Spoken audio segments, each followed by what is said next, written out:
హరి ఓం. మాండుక్యోపనిషత్ 11వ మంత్రం.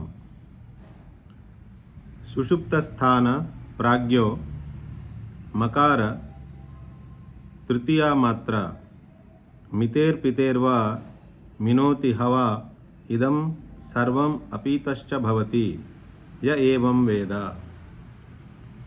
సుషుప్తి స్థానములో ఉన్నవాడి ఆ వ్యక్తిత్వం పేరు ప్రాజ్ఞ. ఆ ప్రాజ్ఞని ఓంకారంలో ఆ ఊమాలో మూడో అక్షరం మాతో కోరిలేట్ చేసుకోమంటున్నారు. మకార తృతీయ మాత్ర, అది మూడవ మాత్ర. ఎందుకని? దీనికి రెండు కారణాలు చెప్తున్నారు. ఒకటి, మితేర్పితేర్వా అంటే ఇందులో ఒకటి మెజర్మెంట్ అంటే కొలవడం, రెండోది లయం. మెజర్మెంట్ అండ్ డిజల్యూషన్, కొలవడం, లయం అవ్వడం. మనకి జాగ్రత్త అవస్థలో అనేక అనుభూతులు కలుగుతున్నాయి. ఆ అనుభూతులు కలుగుతున్నప్పుడు ఆ కనిపిస్తున్న దృశ్యం యొక్క ఆధారం లేదా మూలం ఎక్కడో మనకి తెలియదు. అంటే సృష్టికి మూలం మనం నమ్మకం ద్వారా వెళ్తామా, లేదా దాని మీద విచారణ చేసి తెలుసుకుంటామా అనే విషయం మనకే చాయిస్ అది. కానీ స్వప్నలో లేదా స్వప్న లాంటి దివ్య అనుభూతులలో ఒకటి మనకి అర్థమవుతోంది. స్వప్న స్థితి వల్ల మనకేం అర్థమవుతుంది? మన మనసుకి ఒక లోకాన్ని సృష్టించి అందులో మనకి ఒక సూక్ష్మదేహాన్ని మనకి ఇచ్చి ఆ సూక్ష్మదేహంతో ఆ సూక్ష్మ లోకంలో అనుభవం కలిగేలా చేసే కెపాసిటీ మన మనసుకు ఉంది అనేది మనకి స్వప్న నుంచి మనం తీసుకోవలసిన ఇన్ఫరెన్స్. అంటే జాగ్రత్త అవస్థలో ఒక ప్రపంచాన్ని మనం చూస్తున్నాం, అనుభూతిలోకి వస్తుంది. దాని ఆది అంతం తెలుసుకోవడం అనేది ఒక ప్రయత్నం అయితే, స్వప్నలో జరిగింది అంతా మనలోంచే వచ్చి మనలోనే ఉండి మనలోనే కలిసిపోయింది. అది చాలా స్పష్టంగా మనకి తెలుస్తోంది. అంటే ఈ రెండు అవస్థలలో మనకి ఏమేమైతే అనేకత్వాలు కనిపిస్తున్నాయో లేదా అనుభూతులు జరుగుతున్నాయో, వీటన్నింటినీ అంటే ఈ రెండింటినీ ఒక కొలత, ఒక మెజర్మెంట్ చేసుకుని తనలో లయం చేసేసుకుంటోంది సుషుప్తి అవస్థలో. అందుకనే ఇక్కడ రెండు విషయాలు ఉన్నాయి. ఒకటి కొలత, రెండోది లయం. ఉదాహరణకి ఒక రాజు ఉన్నాడు, ఒక పేద ఉన్నాడు. ఒక రాజు తన ప్యాలెస్లో, రాజభవనంలో పడుకుని నిద్ర అవుతున్నాడు. అలాగే ఒక పేదవాడు రోడ్డు పక్కన ఫుట్పాత్ మీద దుప్పటి మూసుకేసుకుని పడుకుంటున్నాడు. నిద్ర పట్టేంత వరకు రాజుగారికి మనసులో జరుగుతున్న విషయాల్లో, పేదవాడు మనసులో జరుగుతున్న విషయాల్లో ఖచ్చితంగా తేడా ఉంటుంది. రాజుగారు తన రాజకార్యాలతో సంబంధించిన సమస్యల గురించి ఆలోచించవచ్చు. పేదవాడు తనకున్న సమస్యలతో తన మనసు నిండి ఉండొచ్చు. కానీ గాఢ నిద్ర అవస్థలోకి వెళ్ళిపోయిన తర్వాత రాజైనా పేదైనా అందరికీ కలిగే అనుభూతి ఒకటే. అక్కడ అంతా లయమైపోయింది. అనేకత్వం అనేది లయమైపోయింది. కాబట్టి అందరికీ సహజంగానే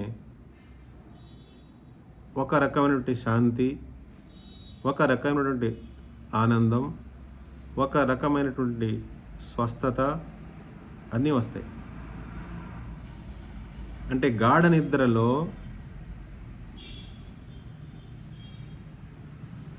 అనేకత్వం లయం అయిపోయింది. ఆ ఉ మా ఓం ఓం.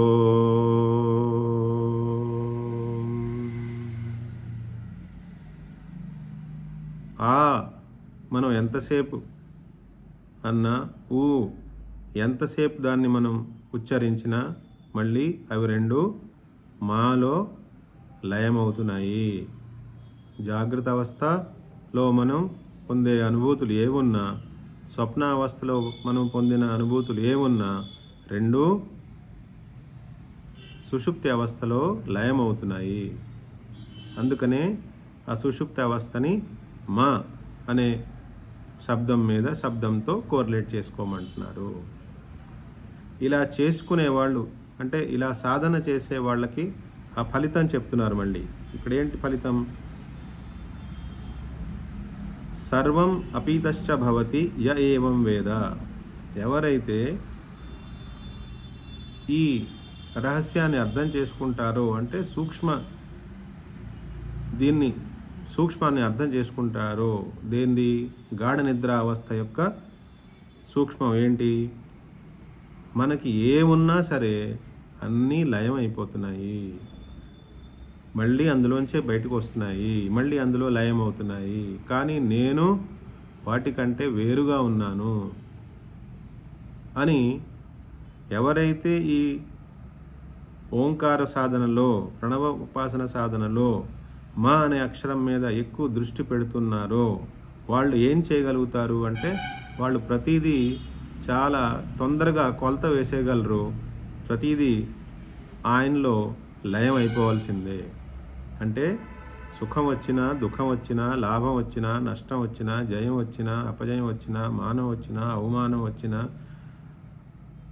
అవి జాగ్రత్త అవస్థలో ఉన్న సూక్ష్మ వస్తువులైనా, జాగ్రత్త అవస్థలో ఉన్న స్థూల వస్తువులైనా, లేదా స్వప్నావస్థలో ఉన్న సూక్ష్మ వస్తువులైనా, ఏవైనా సరే అన్నీ మళ్ళీ మనలోనే లయమైపోతున్నాయి అని తెలుసుకునేవాడు ఈ అనేకత్వం వల్ల వచ్చే అనుభూతుల్లో ఎక్కడ ఇరుక్కోకుండా వాటిని దాటగలుగుతాడు. ఎందుకంటే ఇవి మళ్ళీ లయం అయిపోతాయి అని ఆయనకి తెలుసు. కాబట్టి ఎంతటి పరిస్థితి అయినా సరే దానికి ఒక కొలత వేసేసుకుని ఇది మళ్ళీ లయం అయిపోతుందని ఆయన ధీమాగా ఉంటాడు. ఈవెన్ దిస్ విల్ పాస్ అవే అంటారు. అంటే ఎంతటి కష్టం వచ్చినా అది కూడా మళ్ళీ లయం అయిపోతుంది.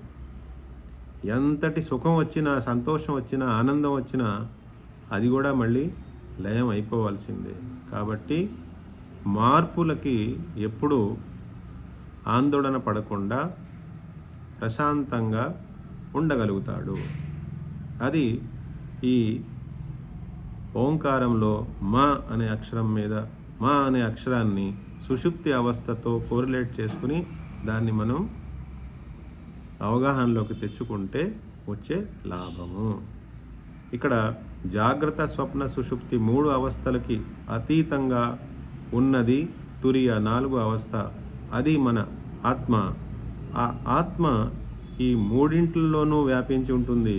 మూడింటికంటే అతీతంగా ఉంటుంది. వాస్తవానికి 3 లేవు, ఉన్నది ఆత్మ ఒక్కటే. మనసు చంచలంగా ఉన్నప్పుడు మనకి అనేకత్వం కనిపిస్తుంది. మనసు స్థిరంగా ఉన్నప్పుడు మనకి ఏకత్వం వస్తుంది. ఇప్పుడు సుషుప్తి అవస్థలో ఉన్నప్పుడు ఒక లయస్థితిలో ఉన్నాం. ఆ లయస్థితి సహజంగా మనకి ప్రకృతి కలగజేస్తుంది. కానీ అభ్యాసం ద్వారా మనం ఒక లయస్థితిని పొందవచ్చు. అభ్యాసం ద్వారా లయస్థితిని పొందితే అది సహజ సమాధి లేదా నిర్వికల్ప సమాధి అంటారు. ఏదైనా ఒక రూపం లేదా ఒక నామం మీద కాన్సన్ట్రేట్ చేసి అలా దాని మీదే నిలకడగా ఉండిపోయింది అనుకోండి, మనసు ఆ రూపం మీదే నిలకడగా ఉండిపోయింది లేదా ఆ మంత్రం మీదే నిలకడగా ఉండిపోయింది అనుకోండి, దాన్నే సవికల్ప సమాధి అంటారు. ఇవి అభ్యాసం ద్వారా మనం చేరే స్థితులు. సవికల్ప సమాధి లేదా నిర్వికల్ప సమాధి. సమాధి ధి అంటే బుద్ధి, సమాధి అంటే సమత్వంలో ఉండడము, అంటే నిశ్చలంగా ఉండడము. అంటే గాలి లేని చోట ఎలాగైతే రెపరెపలాడకుండా నిశ్చలంగా ఒక దీపం వెలుగుతూ ఉంటుందో, మనం నూనె దీపం వెలిగించినప్పుడు ఎలాగైతే ఆ నూనె దీపం స్థిరంగా ఉంటుందో, అలాగే నిశ్చలంగా మన మనస్సుని మన ఇష్ట దైవం మీద లేదా మంత్రం మీద పెట్టుకొని మనం గనక కూర్చుంటే దాన్నే సవికల్ప సమాధి అంటారు. అలా అందులో మనకి పర్ఫెక్షన్ వస్తే మనకి తెలియకుండానే మనస్సు లయమవుతూ ఉంటుంది. లయమైనప్పుడు నిర్వికల్ప సమాధి. మనం మన ఇష్టదైవం మీదో లేకపోతే మంత్రం మీదో అవేర్గా మనం ఉంటే, ఆ ఎరుక మనకు ఉంటే అది సవికల్ప సమాధి. ఈ సవికల్ప సమాధి అక్కడ సుషుప్తి అనేది ఒక కింద మెట్టు అనుకుంటే, దానికి ఆపోజిట్ మెట్టు మనం అభ్యాసం ద్వారా పొందిన సవికల్ప సమాధి. రెండింటిలోనూ కామన్ ఏంటి? అనేకత్వం మనం దాటేస్తాము. మనసు చంచలంగా ఉన్నప్పుడు ఏ అనేకత్వం అయితే అనుభవంలోకి వచ్చిందో ఆ అనేకత్వాన్ని మనం దాటేస్తాము. ఒకటి అభ్యాసం ద్వారా వచ్చింది, ఒకటి సహజంగానే మనకి 3 స్థితుల్లో ఒక స్థితి. ఆత్మ వీటి అన్నింటికంటే ఇంకా లోతైనది. అది మనకి తురియ అవస్థ 4వది అని చెప్పారు కదా, అదే చివరి మంత్రంలో మళ్ళీ మనకి వస్తుంది. అక్కడ చెప్పుకుందాం. హరి ఓం.